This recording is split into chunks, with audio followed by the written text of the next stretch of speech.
성년 의견, 한정 의견과 제한 능력자의 상대방 보호. 안녕하세요. 민법 입문 4번째 시간입니다.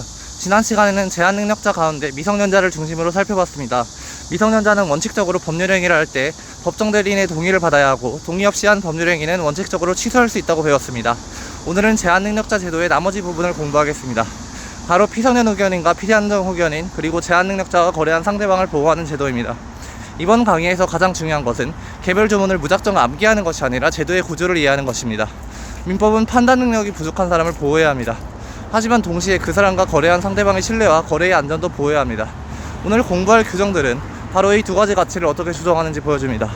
1. 왜 성년 의견 제도가 필요한가? 먼저 이런 상황을 생각해 보겠습니다.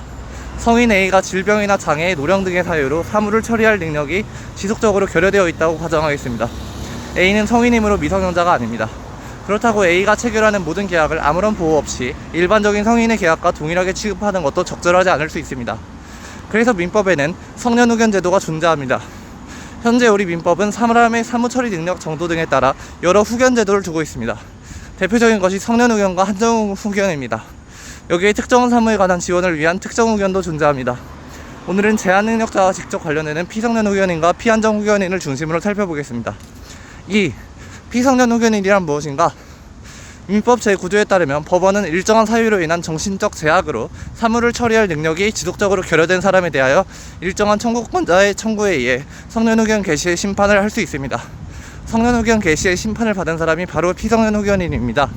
여기서 중요한 것은 단순히 나이가 많다거나 질병이 있다는 이유만으로 자동으로 피성년 후견인이 되는 것이 아니라는 점입니다. 법률상 피성년 후견인이 되기 위해서는 가정법원의 성년 의견 개시 심판이 필요합니다. 그리고 법원은 성년 의견 개시의 심판을 할 때 본인의 이사를 고려해야 합니다. 성년 의견 제도는 단순히 당사자의 자유를 빼앗는 제도가 아니라 필요한 범위에서 본인을 보호하고 지원하기 위한 제도이기 때문입니다. 3. 피성년 후견인이 한 법률행위는 어떻게 될까? 그렇다면 피성년 후견인이 직접 계약을 체결하면 어떻게 될까요? 민법 제10조 제1항은 원칙적으로 피성년 후견인의 법률행위는 취소할 수 있다고 규정합니다. 여기에서도 지난 시간에 배운 취소가 등장합니다.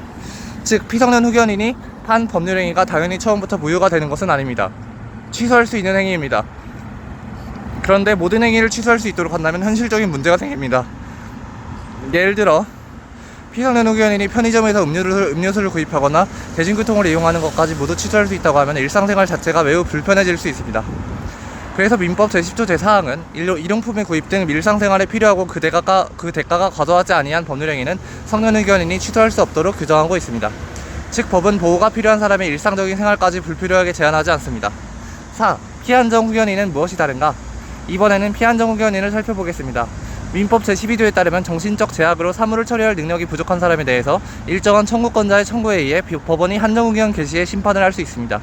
여기서 성년 의견과 한정 의견의 차이가 드러납니다.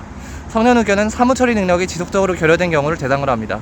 반면 한정 의견은 사무 처리 능력이 부족한 경우를 대상으로 합니다. 따라서 한정 의견은 성년 의견보다 당사자의 독립적인 의사결정 영역을 더 넓게 인정하는 구조를 가지고 있습니다. 5. 피한정 의견인의 법률행위는 원칙적으로 유효하다. 이 부분은 매우 중요합니다. 피성년 의견인의 법률행위는 원칙적으로 취소할 수 있었습니다. 그렇다면 피한정 의견인의 법률행위도 모두 취소할 수 있을까요? 그렇지 않습니다.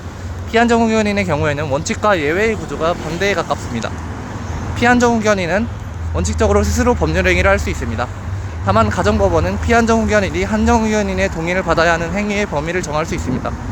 그리고 그 범위에 포함되는 행위를 동의 없이 한 경우에는 원칙적으로 그 법률행위를 취소할 수 있습니다. 예를 들어 법원이 부동산의 처분과 같은 특정한 중요한 법률행위에 한정 후견인의 동의를 받도록 정했다고 해보겠습니다. 그런데 피한정 후견인이 동의 없이 그 행위를 했다면 취소의 문제가 발생합니다. 반대로 법원이 동의를 요구하도록 정하지 않은 일반적인 법률행위까지 모두 취소할 수 있는 것은 아닙니다. 따라서 이렇게 구별하면 됩니다. 피성년 후견인은 법률행위를 원칙적으로 취소할 수 있다. 피한정 후견인은 원칙적으로 독자적으로 법률행위를 할 수 있지만 법원이 동의를 받도록 정한 범위에서는 동의가 필요하다. 이 차이는 반드시 기억해야 합니다. 6. 후견 제도의 핵심은 보호만이 아니다. 여기서 성년 후견 제도를 조금 더 넓게 바라볼 필요가 있습니다. 과거의 제도는 판단 능력이 부족한 사람의 법적 능력을 광범위하게 제한하는 방식에 가까웠습니다. 그러나 현대의 성년 후견 제도에서는 본인의 의사와 자기결정권 역시 중요하게 고려됩니다. 민법도 성년 후견인의 임무에 관한 규정에서 피성년 후견인의 이사를 존중해야 한다는 취지를 명확하게 반영하고 있습니다. 즉, 후견 제도의 목적을 판단 능력이 부족하니까 대신 결정해주는 제도라고만 이해하면 충분하지 않습니다. 가능한 영역에서는 본인의 결정을 존중하면서 필요한 영역에서는 후견을 통해 보호하고 지원하는 것이 기본적인 방향입니다. 7. 그런데 거래 상대방은 불안하지 않을까? 이제 시각을 바꿔보겠습니다. 지금까지는 제한능력자를 보호하는 관점에서 살펴봤습니다. 그런데 제한능력자와 거래하는 상대방의 입장에서는 문제가 발생할 수 있습니다. 예를 들어 A가 제한능력자인 B와 자동차 매매 계약을 체결했다고 해보겠습니다. 계약이 체결됐는데 B가 취소할지 그대로 유지할지 알 수 없습니다. A의 입장에서는 법률관계가 불확실한 상태에 놓이게 됩니다. 민법은 제한능력자를 보호하지만 거래 상대방을 이러한 불안정한 상태에 무한정 방치하지도 않습니다. 그래서 민법 제15조에부터 제17조까지 제한능력자의 상대방을 보호하기 위한 특별한 제도를 두고 있습니다. 대표적으로 3가지가 있습니다. 확답 촉구권, 철회권과 거절권, 그리고 속임수에 의한 취소권의 배제입니다. 8. 상대방의 확답 촉구권. 먼저 확답 촉구권입니다. 취소할 수 있는 법률행위가 존재하면 상대방은 계속 기다려야 할까요? 그렇지 않습니다.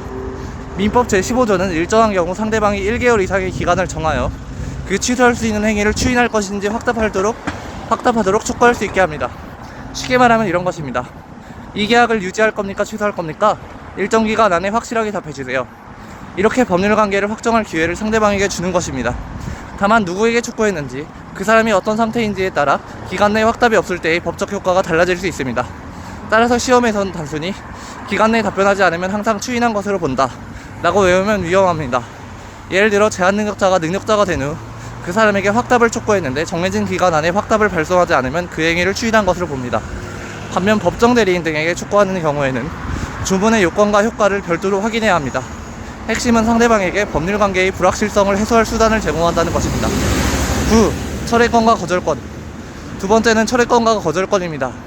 민법 제16조에 따르면 제한능력자가 맺은 계약은 추인이 있을 때까지 상대방의 일정한 요건 아래 자신의 의사표시를 철회할 수 있습니다. 다만 상대방이 계약 당시 제한능력자임을 알고 있었다면 이러한 철회권이 인정되지 않습니다. 왜 이런 제도가 필요할까요? 계약 상대방 역시 계약이 취소될지 유지될지 모르는 상태에 있기 때문입니다. 그래서 일정한 경우 상대방도 계약관계에서 벗어날 기회를 주는 것입니다. 또 제한능력자의 단독행위에 대해서는 상대방이 추인이 있을 때까지 거절할 수 있습니다. 여기서 계약과 단독행위가 구별됩니다. 계약은 두 당사자의 의사표시가 합치하여 성립하는 법률행위입니다. 매매나 임대차가 대표적입니다. 반면 단독행위는 한 사람의 의사표시만으로 성립할 수 있는 법률행위입니다. 예를 들어 일정한 경우의 취소나 해제 등이 대표적인 단독행위입니다. 이 구별은 앞으로 법률행위를 공부하면서 다시 자세히 다루겠습니다. 10. 제한능력자가 상대방을 속였다면? 마지막은 지난 시간에도 잠깐 등장했던 속임수입니다. 민법 제17조에 따르면 제한능력자가 속임수로서 자신을 능력자로 믿게 한 경우에는 그 행위를 취소할 수 없습니다. 또 미성년자나 피해한정 후견인이 속임수로서 법정 대리인이나 후견인의 동의가 있는 것으로 믿게 한 경우에도 취소할 수 없습니다. 예를 들어 미성년자 A가 자신의 나이를 적극적으로 속이고 성인인 것처럼 행동하여 상대방 B가 A를 성년자로 믿게 만들었다고 해보겠습니다. A가 나중에 사실 미성년자였으니까 계약을 취소하겠습니다 라고 한다면 상대방에게 지나치게 불공평할 수 있습니다. 그래서 일정한 요건을 충족하는 속임수가 있었다면 취소권을 배제합니다. 하지만 주의해야 합니다. 미성년자가 단순히 자신이 미성년자라는 사실을 말하지 않았다는 이유만으로 언제나 민법 제17조의 속임수가 인정되는 것은 아닙니다. 구체적인 행동이 상대방을 기망하여 자신을 능력자로 믿게 할 정도였는지를 판단해야 합니다. 따라서 이 규정은 제한능력자 보호의 예외이므로 그 요건을 정확하게 따져야 합니다. 11. 전체 구조를 하나로 연결해보자. 이제 제한능력자 제도 전체를 하나의 구조로 정리해보겠습니다. 민법은 먼저 세 종류의 제한능력자를 규정합니다. 미성년자, 피성년 후견인, 피한정 후견인입니다. 미성년자는 원칙적으로 법정 대리인의 동의를 받아 법률행위를 해야 합니다. 피성년 후견인의 법률행위는 원칙적으로 취소할 수 있지만 일상생활에 필요하고 대가가 과도하지 않은 법률행위 등에는 예외가 있습니다. 피한정 후견인은 원칙적으로 스스로 법률행위를 할 수 있지만 법원이 한정 후견인의 동의를 받도록 정한 행위에는 동의가 필요합니다. 이것이 첫 번째 축인 제한능력자의 보호입니다. 그런데 취소 가능성이 존재하면 거래 상대방의 지위가 불안정해집니다. 그래서 민법은 상대방에게 확답 촉구권, 일정한 경우의 철회권과 거절권 등을 인정합니다. 그리고 제한능력자가 적극적인 속임수를 사용했다면 일정한 경우 취소권 자체를 인정하지 않습니다. 이것이 두 번째 축인 거래 상대방의 보호입니다. 결국 제한능력자 제도 전체에는 하나의 긴장관계가 존재합니다. 본인을 어디까지 보호할 것인가? 그리고 거래의 안전을 어디까지 보장할 것인가? 민법은 이 두 가치를 조정하고 있습니다. 앞으로 민법 문제를 볼 때의 사고방식, 제한능력자 문제가 나오면 다음과 같은 순서로 생각하면 좋습니다. 먼저 당사자가 제한능력자인지 확인합니다. 미성년자인가? 피성년 의견인인가? 피한정 의견인인가? 그 다음 해당 법률행위에 동의가 필요한지 확인합니다. 동의가 필요한데 동의가 없었다면 취소할 수 있는지를 검토합니다. 그리고 예외가 있는지 확인합니다. 미성년자가 권리만 얻는 행위인가? 처분을 허락받은 재단인가? 피성년 의견인의 일상생활에 필요한 행위인가? 피한정 의견인의 경우 법원이 동의를 요구한 범위에 포함되는가? 마지막으로 상대방 보호 규정을 검토합니다. 확답 촉구권이 문제되는가? 철회권이나 거절권이 있는가? 제한능력자가 속임수를 사용했는가? 이런 순서를 검토하면 복잡해 보이는 사례도 상당히 체계적으로 정리할 수 있습니다. 마무리. 오늘 배운 내용을 정리하겠습니다. 성년 의견은 정신적 제약으로 사무처리 능력이 지속적으로 결여된 사람을 대상으로 하고, 한정 의견은 정신적 제약으로 사무처리 능력이 부족한 사람을 대상으로 합니다. 피성년 의견인의 법률행위는 원칙적으로 취소할 수 있지만 일상생활에 필요하고 대가가 과도하지 않은 행위에는 예외가 있습니다. 피한정 의견인은 원칙적으로 독자적으로 법률행위를 할 수 있지만 가정법원이 한정 의견인의 동의를 받도록 정한 범위에서는 동의가 필요합니다. 그리고 민법은 제한능력자만 보호하는 것이 아닙니다. 상대방에게 확답 촉구권과 일정한 철회권, 거절권을 인정하고, 제한능력자가 속임수를 사용한 경우에는 일정한 요건 아래 취소권을 배제함으로써 거래의 안전도 보호합니다. 따라서 제한능력자 제도의 전체 구조는 이렇게 기억하면 됩니다. 제한능력자의 보호와 거래의 안전 사이의 조정.